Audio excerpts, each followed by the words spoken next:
பரிசுத்தமுள்ள நாமத்திற்கு மகிமை உண்டாவதாக. இந்த காலை வேளையில் தேவ சமூகத்தில் வந்திருக்கிற உங்கள் அனைவரையும் கர்த்தர் தாமே அளவில்லாமல் ஆசீர்வதிப்பாராக. உங்களுக்கு கிருபையும் சமாதானமும் இயேசு கிறிஸ்துவினால் உங்களுக்கு பூரணமாய் அருளப்படட்டும். நாம் அனைவரும் எழும்பி ஒரு வேத பாகத்தை இந்த நாளின் காலை செய்திக்காக ஆதாரமாக நாம் வாசிப்போம். யோவான் எழுதின சுவிசேஷத்தின் 14வது அதிகாரம், Gospel according to John chapter number 14. யோவான் எழுதின சுவிசேஷம் 14வது அதிகாரம் முதல் 3 வசனங்களை நாம் இந்த வேளையிலே வாசிப்போம். யோவான் 14 முதல் 3 வசனங்கள். உங்கள் இருதயம் கலங்காதிருப்பதாக, தேவனிடத்தில் விசுவாசமாயிருங்கள், என்னிடத்தில் விசுவாசமாயிருங்கள். என் பிதாவின் வீட்டில் அநேக வாசஸ்தலங்கள் உண்டு. அப்படி இல்லாதிருந்தால் நான் உங்களுக்கு சொல்லியிருப்பேன். ஒரு ஸ்தலத்தை உங்களுக்காக ஆயத்தம் பண்ண போகிறேன். நான் போய் உங்களுக்காக ஸ்தலத்தை ஆயத்தம் பண்ணின பின்பு நான் இருக்கிற இடத்திலே நீங்களும் இருக்கும்படி நான் மறுபடியும் வந்து உங்களை என்னிடம் சேர்த்துக்கொள்வேன். இந்த காலை வேளையில் உங்களோடு பேசும்படி ஆண்டவர் இருதயத்தில் தந்த அவருடைய வார்த்தை, நீ கலங்காதே, பயப்படாதே. நீ கலங்காதே, பயப்படாதே. தலை வணங்குவோம்.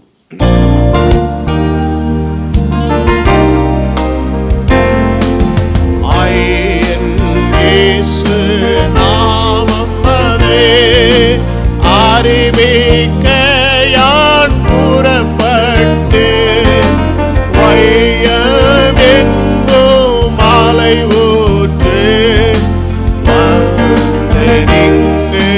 கருணை செய்வாய் சுவாமி.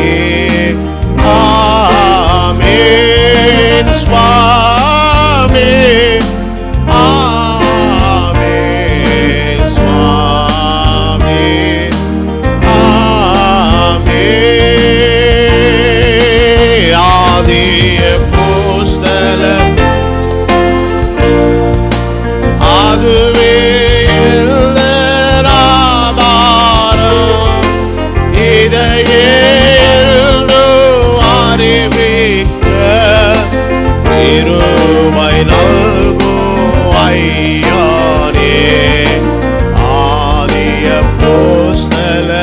விசுவாசம் அதுவே ஆதாரம். இதையே என்றும் அறிவிக்க கிருபை நல்கும் ஐயனே சுவாமி. ஆமென் சுவாமி, ஆமென் சுவாமி, ஆமென்.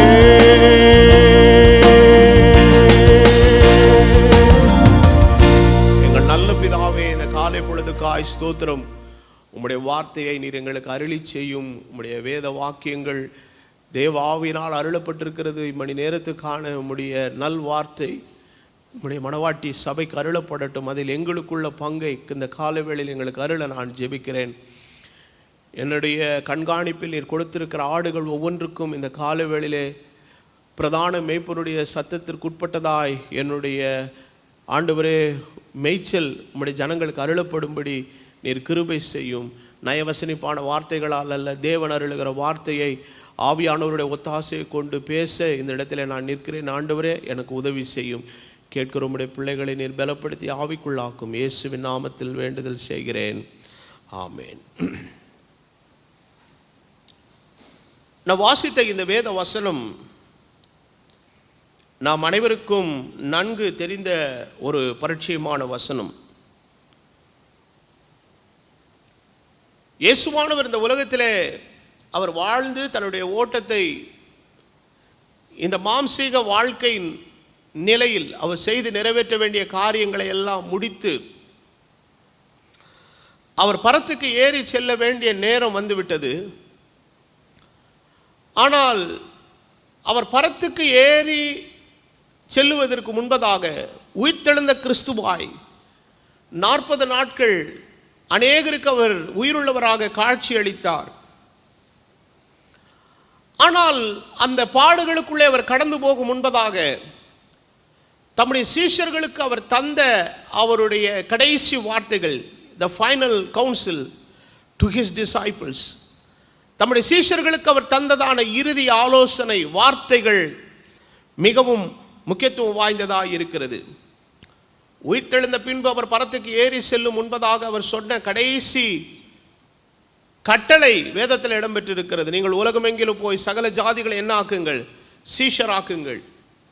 ஆனால் அவர் பாடுகளுக்குள்ளே போகிறதற்கு முன்பதாக தம்முடைய சீஷர்களோடு கூட பந்தி இருக்கிற சமயம் அவர் சொன்ன இந்த வார்த்தைகளிலே ஒரு முக்கியமான ஒரு காரியம், உங்களுடைய இருதயம் கலங்காதிருப்பதாக. தேவனிடத்தில் விசுவாசமாயிருங்கள், என்னிடத்தில் விசுவாசமாயிருங்கள். என் பிதாவின் வீட்டில் அநேக வாசஸ்தலங்கள் இருக்கிறது. நான் அப்படி இல்லாதிருந்தால் உங்களுக்கு சொல்லி இருப்பேன். நான் ஒரு ஸ்தலத்தை உங்களுக்காக என்ன பண்ண போகிறேன்? ஆயத்தம் பண்ண போகிறேன். அப்போ கலங்காதே என்கிற ஒரு வார்த்தையை ஏன் ஆண்டவர் சொல்லுகிறார் என்று சொன்னால், கடந்த 2000 வருஷ காலமாய் சபை கடந்து போகக்கூடிய அந்த சூழ்நிலை ஒரு கலக்கம் நிறைந்த ஒரு சூழ்நிலையாய் இருக்கும் என்பதை ஆரம்பத்திலேயே முன்னறிந்த தெய்வம் அவர் தமது வார்த்தையை, வாக்குத்தத்தத்தை தம்முடைய பரிசுத்தவான்களுக்கு அவர் கொடுக்கிறார். அப்போ இந்த கலக்கம் நிறைந்த உலகத்தில், திகில் நிறைந்த ஒரு உலகத்தில், குழப்பம் நிறைந்த ஒரு உலகத்தில் எது நமக்கு நம்பிக்கையை தரக்கூடியது? இந்த கொரோனா என்கிற நோய் தொற்றினுடைய முதல் அலை வரும்போது அந்த வியாதி என்னதென்பதே மருத்துவர்களுக்கு விளங்கவில்லை. மருத்துவ உலகத்துக்கு ஒரு மிகப்பெரிய சவாலாக அந்த நோய் தொற்று இருந்தது.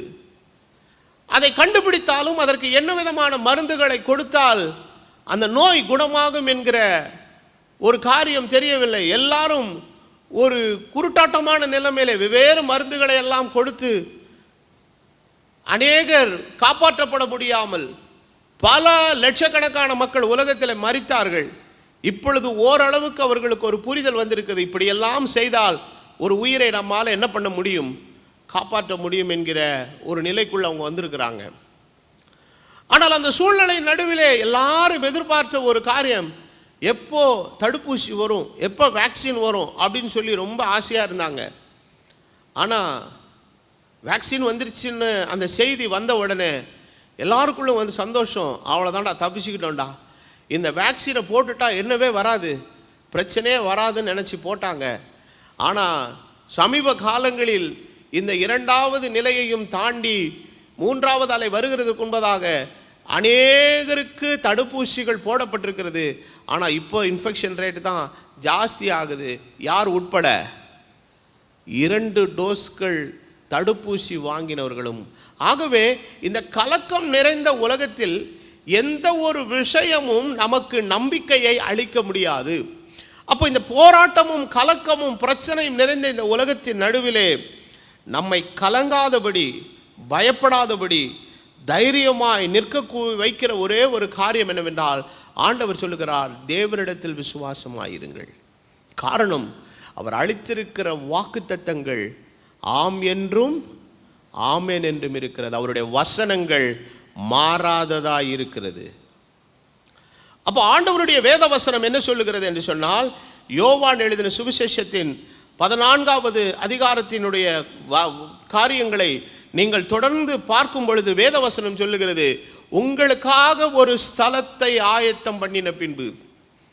அப்ப கலக்கமும் பயமும் உள்ள இந்த உலகத்திலே மனுஷன் ஏதாவது ஒரு இடத்தில் போய் சேருகிறதற்கான ஒரு இடத்தை அவன் தேடுகிறான். ஆனால் கர்த்தர் சொல்லுகிறார், நீங்கள் கலங்காமல் இருங்கள், என்னிடத்தில் விசுவாசமாயிருங்கள், என்னுடைய வார்த்தையில விசுவாசமாயிருங்கள், உங்களுக்காக ஒரு ஸ்தலத்தை நான் ஆயத்தம் பண்ணின பின்பு நான் இருக்கும் இடத்தில் நீங்கள் இருக்கும்படி உங்களை அழைத்து கொண்டு போக திரும்பவும் வருவேன் என்கிற வாக்குத்தத்தத்தை கர்த்தர் கொடுத்திருக்கிறார். இந்த அதிகாரத்தினுடைய தொடர்ச்சியை நீங்கள் வாசிக்கும் பொழுதுதான் வேதத்திலே வசனங்கள் இருக்கிறது.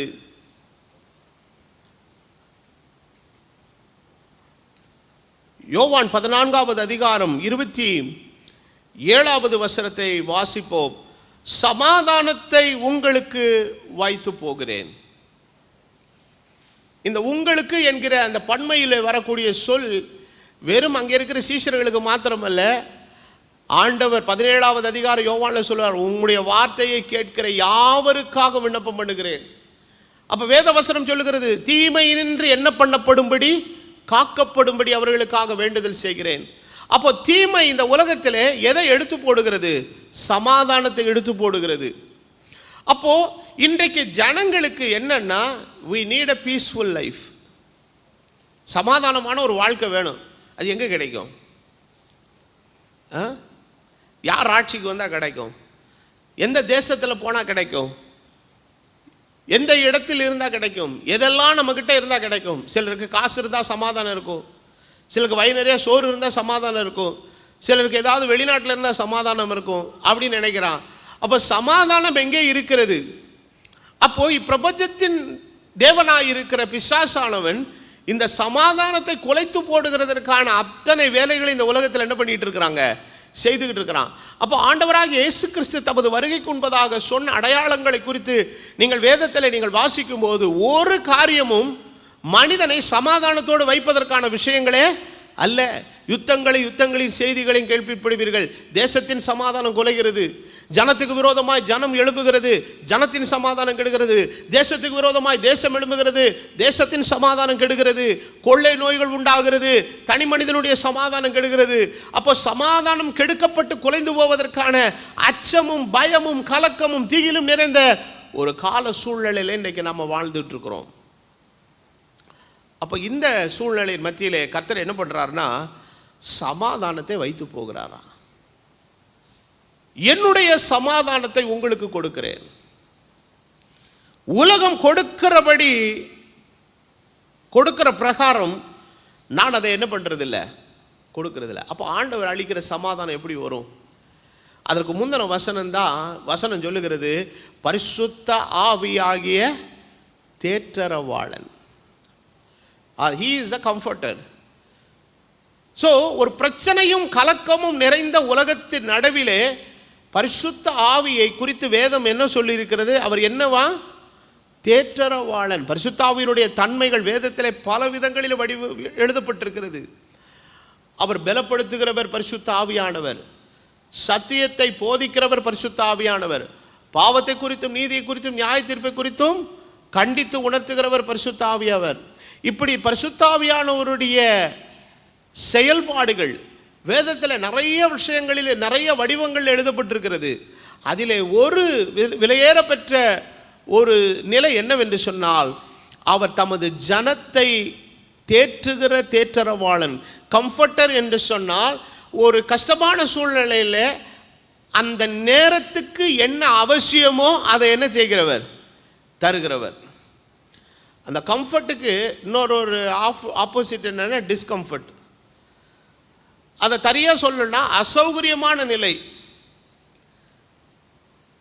ஒருத்தர் ஒரு இடத்துல நம்ம பார்க்குறோம், ஒரு உட்கார்றதுக்கு சரியான ஒரு இடம் இல்லாமல் ரொம்ப அசௌகரியமாக குறுக்கு வழியோடு அப்படியே உட்காந்துருக்கிறார், ரொம்ப நேரமாக உட்காந்துருக்கிறாரு. நாம் அவருக்கு கூட்டு ஒரு நல்ல நாற்காலியை கொடுத்து, ஐயா அதில் உட்காருங்க, நல்ல சௌரியமாக உட்காருங்க அப்படின்னும் போது, ஒரு அசௌகரியமான நிலையில் இருக்கிறவனுக்கு நம்ம என்ன பண்ணி கொடுக்குறோம்? ஒரு சௌகரியத்தை ஏற்படுத்தி கொடுக்குறோம். ஒரு இடத்துல ஒரு ஆள் படுத்திருக்கிறான், பாவம், அங்கே காற்றும் இல்லை வெளிச்சமும் இல்லை, உள்ளே பார்த்தா ஒரே கொசு கடி, ராத்திரியெல்லாம் தூங்க முடியாமல் கஷ்டப்பட்டுட்டு இருக்கிறான். என்னையா இப்படி இருக்கிறீங்க? ஏன் சார் அதை கேட்குறீங்க? இந்த இடத்துல காற்றும் இல்லை வெளிச்சமும் இல்லை, இந்த இரவு முழுக்கையும் இந்த கொசு தொல்லைகளால் நான் கொஞ்சம் கூட நான் தூங்க முடியல. அப்போ சொல்கிறான், நீங்கள் கவலைப்படாதீங்க, நாளைக்கு நான் உங்களை ஒரு இடத்துக்கு கூப்பிட்டு போகிறேன் அப்படின்னு சொல்லி ஒரு இடத்துக்கு கூப்பிட்டு போய் நல்ல சுத்தமான ஒரு அறை, காற்றோட்டம் நிறைந்த ஒரு அறை, வெளிச்சம் நிறைந்த ஒரு அறை, எந்த விதமான பூச்சி பட்டுகள் இல்லாத ஒரு நல்ல ஒரு அழகான இடத்துல சௌகரியமான ஒரு படுக்கையில் கொடுத்து படுக்க வைக்கும்போது, அந்த அசௌகரியமான நிலையில் இருந்தவனுக்கு ஒரு சௌகரியத்தை கொடுக்கும்போது அமைதியாக படுத்து நித்திரை செய்கிறான். அப்போது we are living in a very discomfort times. ஒரு அசௌகரியம் நிறைந்த ஒரு காலத்தில் நம்ம ஜீவித்து கொண்டிருக்கிறோம். இன்னைக்கு மனுஷன் என்ன நினைக்கிறான்னா, சௌகரியம் என்பதை தான் வைத்திருக்கிற பேங்க் பேலன்ஸை வைத்து, தனக்கு இருக்கிற மெட்டீரியலிசத்தை வைத்து, தன்னுடைய சூழ்நிலையை வைத்து, குடும்பத்தை வைத்து, தன்னுடைய கம்ஃபர்ட்டை அவன் மதிப்பீடு செய்து கொண்டிருக்கிறான். ஆனால் மெய்யான சமாதானம் அங்கே இல்லை.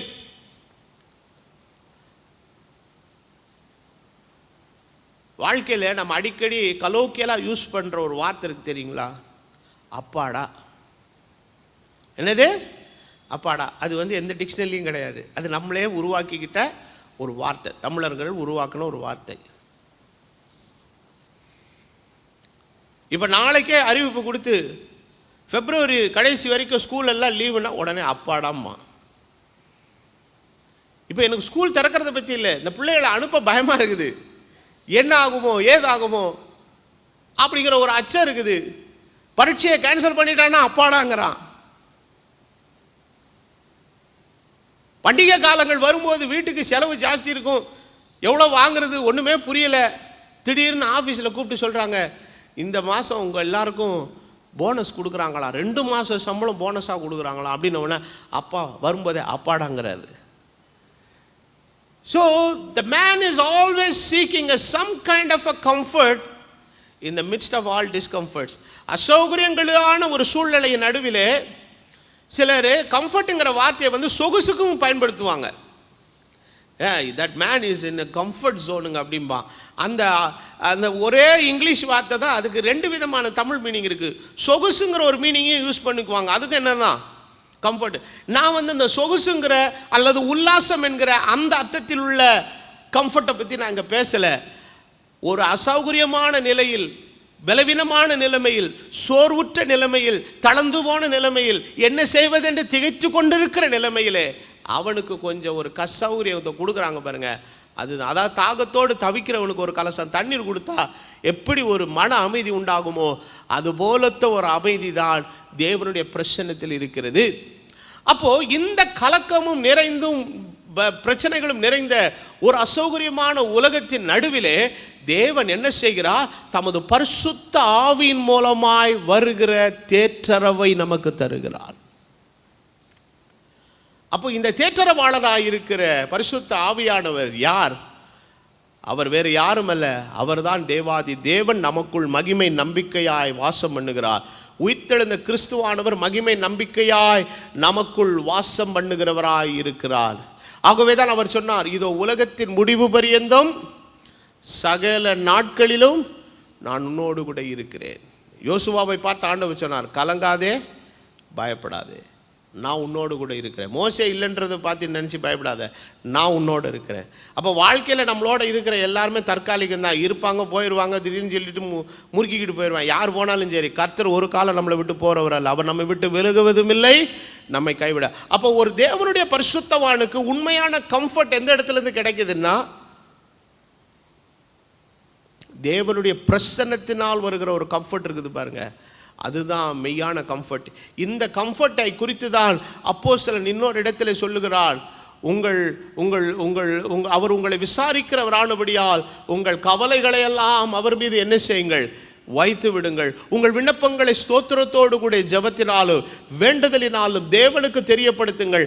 அப்பொழுது எல்லா புத்திக்கும் மேலான தேவ சமாதானம், the peace that passeth all understanding, a comfort which passeth all understanding, எந்த ஒரு மனிதனும் தன்னுடைய சிந்தையினாலே யூகிக்க முடியாத ஒரு தெய்வீக சமாதானம் பரிசுத்த ஆவியினாலே நமக்கு அருளப்படும். ஆகவேதான் 46வது சங்கீதத்தில் வாசித்தோம் இல்லையா, எது விழுந்தாலும், எது கவுந்தாலும், எது கொந்தளிச்சாலும் நாம் என்ன பண்ணுறதில்ல? பயப்படுறதில்லை. ஏனென்றால் எங்களை அமைதியாய் சமாதானமாய் காத்து கொள்ளுகிற தேவன் அதன் நடுவில் இருக்கிறார். திடீர்னு சட்டதிட்டங்கள் மாறுகிறது, சூழ்நிலைகள் மாறுகிறது, எல்லாம் மாறுகிறது. இன்றைக்கு இருக்கிற கால சூழ்நிலையிலே மத்திய அரசாங்கம் அநேக தொண்டு நிறுவனங்கள் இவைகளுடைய வெளிநாட்டு நிதிகளை பெறுகிற எல்லாருடைய லைசன்ஸுகளை ஒன்றொன்னா என்ன பண்ணிக்கிட்டே இருக்குதுங்க? ரத்து செஞ்சுக்கிட்டே இருக்குது. கிட்டத்தட்ட கடந்த மாதத்தில் மாத்திரம் 6000க்கு மேற்பட்ட லைசன்ஸை அநேக நிறுவனங்களுக்கு ரத்து செய்யப்பட்டது. இதை பார்த்த உடனே அநேக ஊழியங்கள் இதோட இன்னைக்கு எல்லாம் முடிஞ்சிச்சுன்னு நினைக்கிறேன். அது எப்படி முடியும்? கர்த்தர் தாம் தொடங்கின காரியத்தை அவர் கடைசி வரை நடத்த அவர் வல்லவராய் இருக்கிறார். ஆண்டவர் வேதத்தில் வாசிக்கிறேன், எனக்கு ஒத்தாசை வரும் பர்வதங்களுக்கு நேராக என் கண்களை ஏறெடுக்கிறேன், வானத்தையும் பூமியும் உண்டாக்கின கர்த்தரிடத்திலிருந்து எனக்கு என்ன வரும்? ஒத்தாசை வரும். அமெரிக்கா இல்லைன்னா இன்னொன்று இருக்குது, இன்னொன்று எல்லாம் அது இருக்குது, அது இல்லைன்னா ஏதோ ஒன்று இருக்குது. கர்த்தர் யாரை கொண்டாகிலும் கர்த்தர் தமது ஜனத்தை போஷிக்கிறவர். பஞ்ச காலத்திலே எலியாவை போஷிக்க கர்த்தர் ஒரு விதவைக்கு கட்டளையிட்டார், காகத்துக்கு கட்டளையிட்டார், இரண்டாவது விதவைக்கு கட்டளையிட்டார். எது முடியும் மட்டும்? எது முடியும் மட்டும்? பஞ்சகாலம் முடியும் மட்டும். சட்டங்கள் வரட்டும், ரத்துக்கள் வரட்டும், என்ன வேண்டுமானால் நடக்கட்டும், நாம் பயப்படுவோம். கர்த்தர் அது நடுவில் இருக்கிறார். கர்த்தர் தாம் செய்ய நினைத்த காரியத்தை தடை செய்ய எந்த மனுஷனுக்கும் அதிகாரம் இல்லை. அவர் செய்ய நினைத்ததை தடை செய்கிற ஒருவரும் இல்லை. யோபு சொல்லுகிறான், தேவரீர் நீர் எல்லாவற்றையும் செய்ய வல்லவர், நீ செய்ய நினைத்தது ஒன்றும் தடைபடாது என்று அறிந்திருக்கிறேன். இப்படி இவங்க தான் யாருன்னு கேட்டீங்கன்னா, கர்த்தரிடத்திலிருந்து சமாதானம் பெற்றிருக்கிற ஒரு கூட்டம்.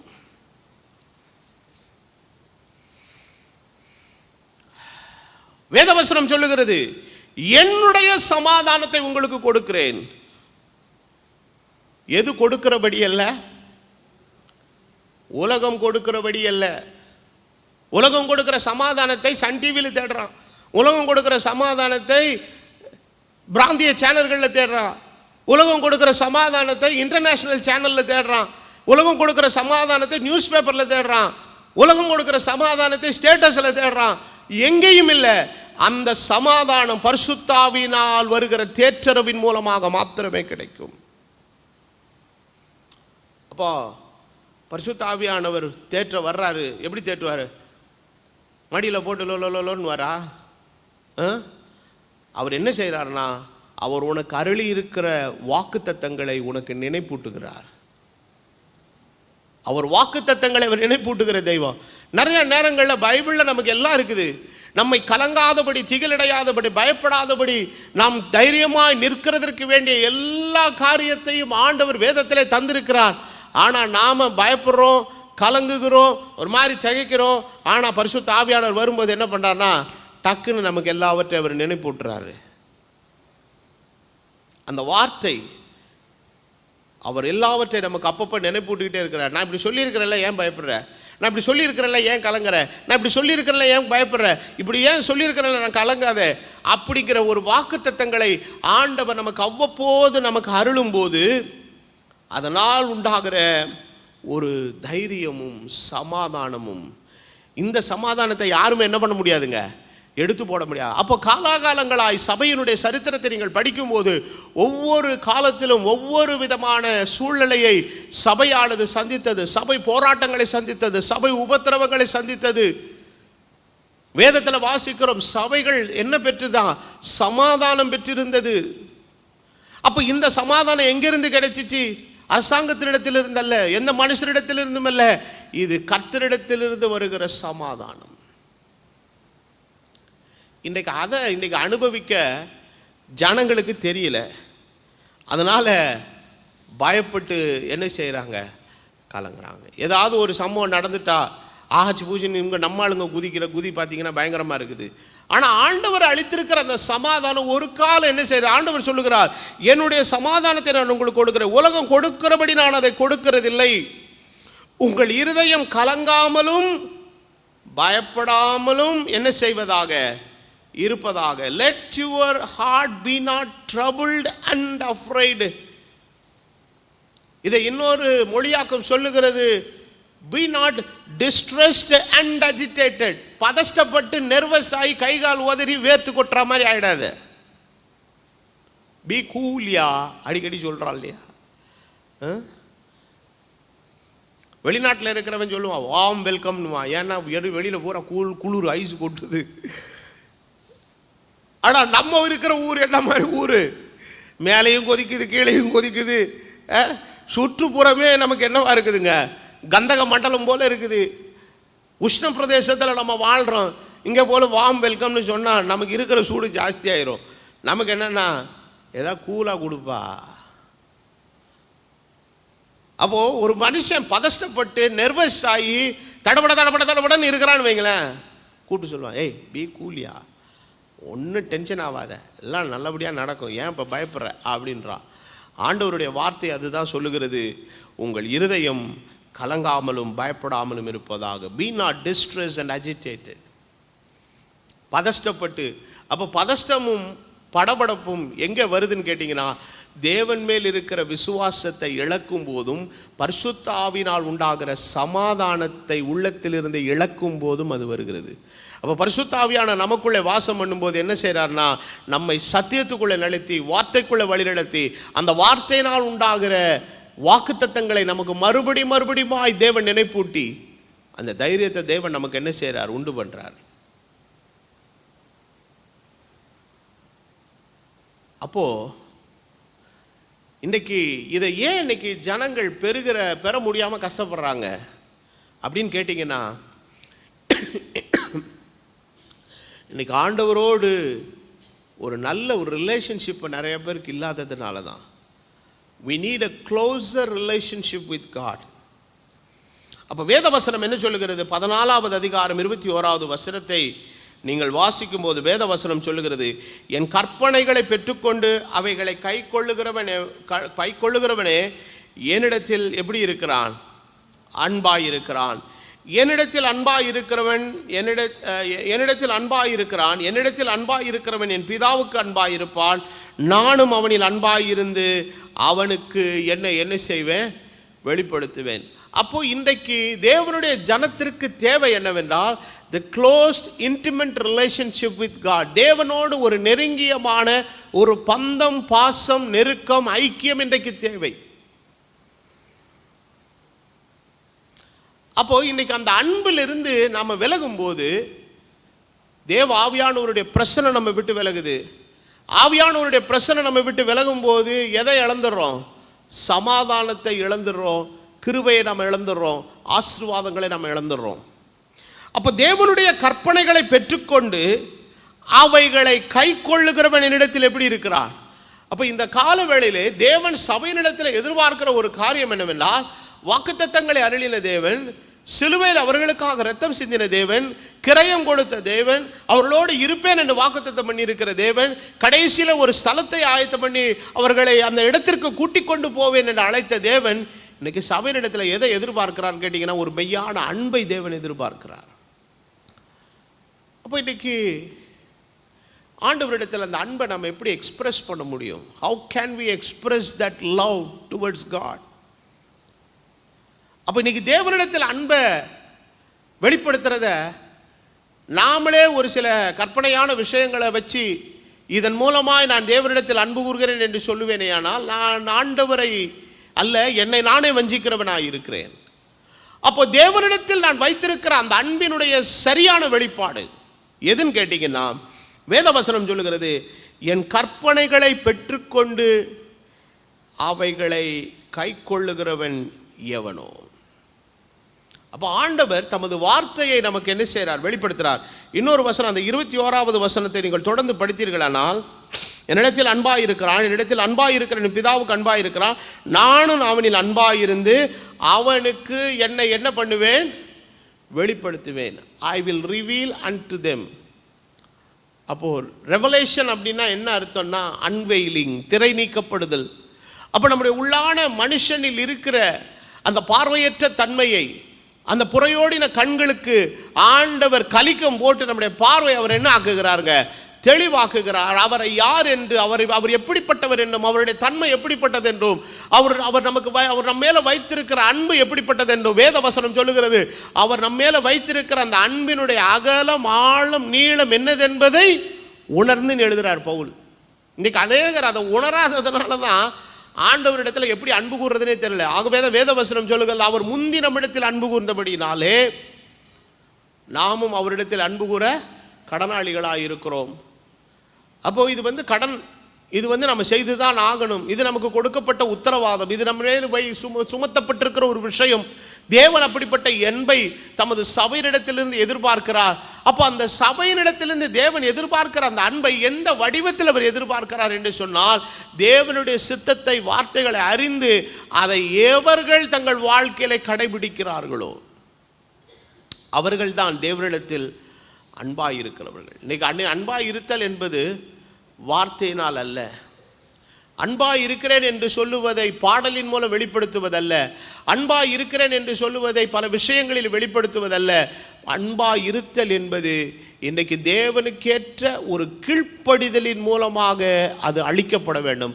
அந்த ஒரு மெய்யான அளிப்பை இன்றைக்கு தேவன் தம்முடைய ஜனத்தினுடைய கரத்திலிருந்து அவர் எதிர்பார்க்கிறார். தொடர்ந்து வேத வசனத்தை நீங்கள் வாசிக்கும் போது 22வது வசனம் சொல்லுகிறது, யூதாஸ்காரியத்து அல்லாத யூதா என்பவன் அவரை நோக்கி, ஆண்டவரே, நீர் உலகத்துக்கு உம்மை வெளிப்படுத்தாமல் எங்களுக்கு உம்மை வெளிப்படுத்த காரணம் என்ன என்றான். எவ்வளோ பேருக்கு உம்மை யாருன்னே தெரியல, ஆனால் இந்த 12 பேராக இருக்கிற எங்களுக்கு உம்மை யாருன்னு வெளிப்படுத்தியிருக்கிற, இதனுடைய காரணம் என்ன? இயேசு அவனுக்கு பிரதியுத்தரமாக, ஒருவன் என்னில் அன்பாய் இருந்தால் என் வசனங்களை என்ன செய்வான்? கை கொள்ளுவான். அவனில் என் பிதா அன்பாயிருப்பார், நாங்கள் அவனிடத்தில் வந்து என்ன செய்வோம்? ஆண்டவருடைய பிரசன்னம் அங்கே வருது, அவர் வந்து அந்த இடத்துல வாசம் பண்ணுறாரு. ஆகவே தான் வேத வசனம் சொல்லுகிறது, நீங்கள் அவர்கள் நடுவே இருந்து புறப்பட்டு போய் எதை தொடாதிருங்க, அசுத்தமானதை தொடாதிருங்கள், அப்பொழுது நான் உங்களை ஏற்றுக்கொண்டு உங்களுக்கு பிதாவாயிருப்பேன், நீங்கள் எனக்கு என்னவாயிருப்பீர்கள்? குமாரரும் குமாரத்திகளுமாயிருப்பீர்கள், நான் அவர்கள் நடுவே வந்து வாசம் பண்ணுவேன். God wants to sit in the midst of us. அப்போ சுற்றிலும் சமாதானத்தை இழந்து போன சூழ்நிலை, கலக்கம் நிறைந்த சூழ்நிலை, பயம் நிறைந்த சூழ்நிலை, மலைகள் விழுந்து போகிறது, ஜலங்கள் கொந்தளிக்கிறது, எல்லாம் ஒரு விதமான குழப்பமான சூழ்நிலை நோக்கி கடந்து போகிறது. ஆனாலும் வேதவசனம் தம்முடைய ஜனத்திற்கு சொல்லுகிறது, ஒரு நதி இருக்கிறது, அதனுடைய நீர்க்கால்கள் எதை? தேவனுடைய நகரத்தை, எல்லா நகரத்தையும் அல்ல, நியூயார்க் நகரத்தை அல்ல, பாரிஸ் நகரத்தை அல்ல, லண்டன் நகரத்தை அல்ல, சென்னை நகரத்தை அல்ல, டெல்லி நகரத்தை அல்ல, அது எதை தான் நிரப்புகிறது? தேவனுடைய நகரம். அப்போ what is the city of God? தேவனுடைய பரிசுத்தவான்கள் இருக்கிற அந்த கூட்டம் தான் தேவனுடைய நகரம். இந்த நகரத்தை குறித்து தான் வெளிப்படுத்துகிற விசேஷத்தினுடைய கடைசி அதிகாரங்களிலே வாசிக்கிறோம். அது புதிய எருசலேம், ஒரு அழகிய நகரமாய் அங்கிருந்து இறங்கி வருகிறது. அப்ப தேவனுடைய பரிசுத்தவான்களினுடைய அந்த கூட்டமைப்பு தான் இன்னைக்கு தேவன் வாசம் பண்ணுகிற ஒரு நகரமாய் இன்றைக்கு இருக்கிறது. அதனுடைய நீர்க்கால்கள், தேவனுடைய பிரசன்னத்திலிருந்து வருகிற அந்த பரிசுத்தாவின் நீர்க்கால்களானது எதை டச் பண்ணிக்கிட்டே இருக்குது? தேவனுடைய நகரத்தை அது டச் பண்ணிக்கிட்டே இருக்குது. அது டச் பண்ணும்போது என்ன ஆகுதுன்னா, வேத சுவாசத்தில் வாசிக்கிறோம், அது அசையாது. அதிகாலையிலே தேவன் அதற்கு என்ன பண்ணுவார்? அப்ப அந்த நீர்க்கால்கள் எங்கெங்கெல்லாம் பட்டுக்கிட்டே இருக்குதோ அந்த இடத்துல ஒரு செழிப்பு இருக்கிறது, அந்த இடத்துல ஒரு ஆசீர்வாதம் இருக்கிறது, அந்த இடத்துல ஒரு நன்மை இருக்கிறது. வேதத்தில் வாசிக்கிறோம், நீர்க்கால்களின் ஓரமாய் நடப்பட்டு தன் காலத்தில் தன் கனியை தந்து இலை உதிராதிருக்கிற மரத்தை போல் இருப்பான், அவன் செய்வது எல்லாம் அவனுக்கு என்ன செய்யும்? வாய்க்கும் என்று வேதத்திலே நாம் வாசிக்கிறோம். ஆனால் துன்மார்க்கர் அப்படி இராமல் காற்று பறக்கடிக்கும் பதரை போல் இருக்கிறார்கள். ஆகையால் துன்மார்க்கர் நியாய தீர்ப்பில், பாவிகள் நீதிமான்களுடைய சபையில் என்ன செய்யறதில்லை? நீதிமான்கள் சபையில் என்ன செய்யறதில்லை? இருக்கிறதில்லை. அப்போ இது போலத்த இணையான வசனத்தை தீர்க்க தரிசன வசனங்களிலே வாசிக்கிறோம். அவன் பஞ்சகாலத்திலும் எப்படி கொடுப்பான கனி? தப்பாமல். காரணம், சூழ்நிலை சுற்றிலும் வேற மாதிரி இருக்குது. ஆண்டவரை அறியாத அவிசுவாசிகள், ஆண்டவரை ஏற்றுக்கொள்ளாத மக்கள், ஆண்டவருடைய பிரசன்னத்துக்கு தூரமானவர்கள், தேவனோடு ஒப்புரவாகாதவர்கள், வாக்குத்தத்தத்தை பெறாதவர்கள், இன்னும் அவருடைய பிள்ளைகள் ஆகாதவர்கள், ஒரே குழப்பத்தில் உட்காந்துக்கிட்டு என்ன செய்யறதுன்னு மண்டையை பிச்சுக்கிட்டு இருக்கிறான். ஆனால் தேவனுடைய பிரசன்னத்திலிருந்து வருகிற நீல்கார்கள் ஒரு இடத்தை டச் பண்ணி போயிட்டே இருக்குது. அது எங்கெல்லாம் டச் பண்ணுதோ, யாரையெல்லாம் டச் பண்ணிட்டு போதோ, அவங்க எல்லாரும் இந்த சூழ்நிலையின் மத்தியில் சமாதானத்தோடு, ஆசீர்வாதத்தோடு, மன அமைதியோடு கூட இருக்கிறார்கள். இதுதான் தேவன் நமக்கு தந்திருக்கிற ஒரு கம்ஃபர்ட். அப்ப வேத வசனம் சொல்லுகிறது, என் வசனத்தை கை கொண்டு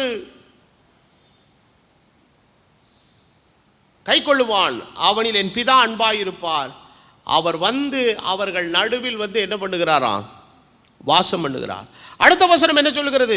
என்னில் அன்பாயிராதவன் என் வசனங்களை என்ன பண்ண மாட்டான்? கை கொள்ள மாட்டான். நீங்கள் கேட்கிற வசனம் என்னுடையதா இராமல் என்னை அனுப்பினவருடையதா இருக்கிறது. நான் உங்களுடனே தங்கி இருக்கையில் இவைகளை உங்களுக்கு என்ன பண்ணினேன்? சொல்லினேன். என் நாமத்தினாலே பிதா அனுப்ப போகிற பரிசுத்த ஆவியாகிய தேற்றரவாளனே எல்லாவற்றையும் உங்களுக்கு போதித்து நான் உங்களுக்கு சொன்ன எல்லாவற்றையும் உங்களுக்கு என்ன பண்ணுவார்? நினைப்பூட்டுவார். அந்த நினைப்பூட்டுதல் அந்த நினைப்பூட்டுதல் தான் நமக்கு ரிமைண்ட் பண்ணிக்கிட்டே இருக்குது. ஆண்டவருடைய வாக்குத்தத்தங்கள், ஆண்டவர் நமக்கு தந்திருக்கிற ஆசீர்வாதங்கள், இவைகளை நமக்கு நினைப்பூட்டி கொண்டிருக்கிறது. ஆகவே வேதவசனம் சொல்லுகிறது, சமாதானத்தை உங்களுக்கு வைத்து போகிறேன், என்னுடைய சமாதானத்தை உங்களுக்கு கொடுக்கிறேன். உலகம் கொடுக்கிற பிரகாரம் நான் உங்களுக்கு கொடுக்கிறதில்லை. உங்கள் இருதயம் கலங்காமலும் பயப்படாமலும் என்ன செய்வதாக இருப்பதாக. மேலும் சொல்லுகிறார், நான் போவேன் என்றும் உங்களிடத்தில் வருவேன் என்றும் நான் உங்களுடனே சொன்னதை கேட்டீர்களே. நீங்கள் என்னிடத்தில் அன்புள்ளவர்களாக இருந்தால் பிதாவினிடத்திற்கு போகிறேன் என்று நான் சொன்னதை குறித்து சந்தோஷப்படுவீர்கள். ஏனென்றால் என் பிதா என்னிலும் பெரியவராய் இருக்கிறார். இது நடக்கும்போது நீங்கள் விசுவாசிக்கும்படியாய் நடப்பதற்கு முன்னதாகவே இதை உங்களுக்கு சொன்னேன். அப்போ உங்கள் கலங்காமல் பயப்படாமல் இருங்கன்னு ஏன் முன்னாடியே சொல்கிறாருன்னா, அது கலங்கம் அடைகிறதற்கும் பயப்படுகிறதற்கான சூழ்நிலை சீக்கிரத்தில் என்ன செய்யும்? வரும். ஆனால் நான் சொன்ன வார்த்தைகளை நீங்கள் நினைவு கூறுங்கள். அப்போ வேதத்தில் விசுவாசிகளின் தகப்பனுடைய பட்டியலை எபிரேயர் 11 நம்ம படிக்கும்போது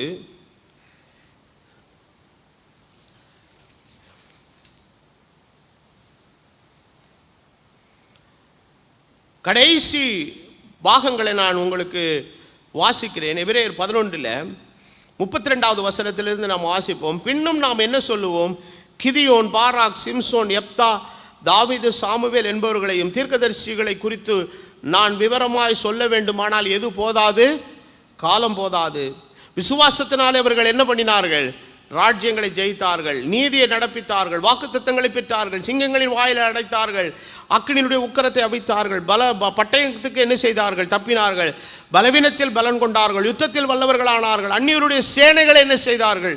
முறியடித்தார்கள், ஸ்திரீகளை சாக கொடுத்த தங்களுக்குடையவர்களை உயிரோடு எழுந்திருக்க பெற்றார்கள், வேறு சிலர் மேன்மையான உயிர்த்தெழுதல் அடையும்படிக்கு விடுதலை பெற சம்மதியாமல் வாதிக்கப்பட்டார்கள், வேறு சில நிந்தைகளையும் அடிகளையும் கட்டுகளையும் காவல்களை அனுபவித்தார்கள், கல்லறியுண்டார்கள், வாளால் அறுப்புண்டார்கள், பரீட்சை பார்க்கப்பட்டார்கள், பட்டயத்தினால வெட்டப்பட்டு மரித்தார்கள், செம்மறியாட்டு தோள்களை வெள்ளாட்டு தோள்களை போர்த்து கொண்டு திரிந்து குறைவையும் உபத்திரவத்தையும் துன்பத்தையும் அனுபவித்தார்கள்.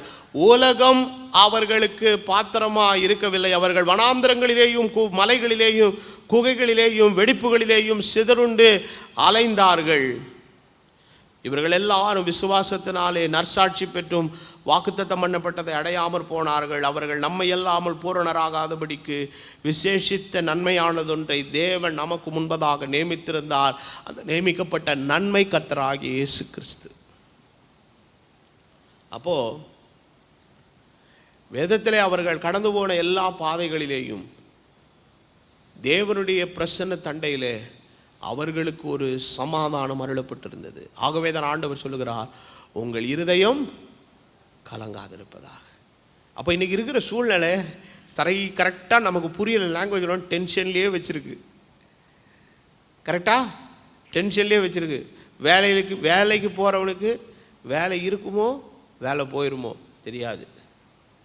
நான் ஏற்கனவே சொன்னேன் இல்லைங்களா, நான் ஒரு குறிப்பிட்ட இடத்துல ஒரு வீடு வாங்கிறதுக்காக பிரயாசப்பட்டு இருக்கும்போது அந்த இடத்துல ஏற்கனவே நிறுவனங்களில் வேலை செய்கிறவங்க அட்வான்ஸ் கொடுத்து புக் பண்ணி வச்சுருந்தாங்க. ஆனால் டைம் ஆகும்போது இந்த பேண்டமிக்னுடைய சிச்சுவேஷன் ரொம்ப மோசமாகும்போது எல்லாம் என்ன பண்ணிட்டாங்கன்னா அவங்க போட்ட அக்ரிமெண்ட்லேருந்து என்ன செய்கிறாங்க? விட்ரா ஆகுறாங்க. என்னன்னு கேட்டான்னா, எங்களுக்கு நாங்கள் போட்டுருவோம், ஆனால் தொடர்ந்து உங்களுக்கு அந்த கடனை நாங்கள் கொடுத்து அந்த பணத்தை திருப்பி செலுத்துறதுக்கான உத்தரவாதம் இல்லை. ஏன்னா வேலை இருக்குமோ போயிருமோன்னு எங்களுக்கு என்னவா இருக்குது? பயமாக இருக்குது. இப்படிப்பட்ட சூழ்நிலையில் நீங்கள் என்ன பண்ணுவீங்க? ஆனால் ஆண்டவர் ஒரு கதவை அடைச்சா ஆண்டவர் தம்முடைய ஜனத்துக்கு என்ன பண்ணுறவருங்க? வேறே ஒரு கதவை அடைக்கிறவர். வேதத்தில் வாசிக்கிறோம், அவர் நினைப்பதற்கும் வேண்டுவதற்கும் மிகவும் அதிகமாய் நம்முடைய வாழ்க்கையிலே கிரியை செய்கிற தெய்வம்.